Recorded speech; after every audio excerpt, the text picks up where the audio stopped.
बिस्मिल्लाहिर्रहमानिर्रहीम। अस्सलाम वालेकुम दोस्तों, आज है 17 मार्च 2025, इस्लामाबाद टमाटर मंडी जी। तो टमाटर का रेट आपको जी बता देते हैं, लेकिन आप अपने इलाके का रेट नहीं बताते, समझ नहीं आता क्या वजह है। तो थोड़ा बहुत हमें आइडिया हो जाता है जी, लेकिन पूरे पाकिस्तान की दीगर मंडियों का तो हमें पता होता है जी।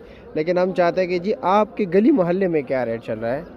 रात को बोली में आपको पता है नॉर्मल क्वालिटी के टमाटर बिकते हैं, उनका रेट चला था जी 500, 550, 600, 700, 12 किलो टमाटर। लेकिन उसमें जो अच्छे टमाटर हैं मार के वो तकरीबन 1000 रुपये तक, इक्का दुक्का केस में हो सकते हैं ऊपर भी बिका हो, लेकिन ज़्यादातर 1000, 1050, 900, 950 का बिका है जी। अगर हम बेले की टमाटर की बात करें जिसका वज़न जी 16, 16.5, 17 किलो तक निकल आता है और बड़ी पेटी होती है, तकरीबन बेले के टमाटर बिका है रात को बोली में जी 1200, 1250 रुपया, 1300, 1100, 1400, 1500, तकरीबन 1600 तक बिका है जी टमाटर। और इस वक्त जो 5 किलो का रेट चल रहा है माशाल्लाह, कितने चमक दमक वाले टमाटर है आप देख रहे हैं जी।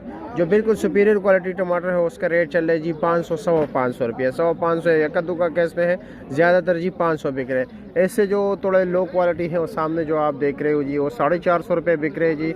और जो बिल्कुल नॉर्मल है उसका रेट चल रहा है जी छोटे साइज़ के टमाटर 400 रुपये का 5 किलो, यानी 80 रुपये किलो। 80, 90 और 95 तक 100 रुपया जी, तो 105 रुपये किलो तक चल रहे हैं रेट यहाँ पर।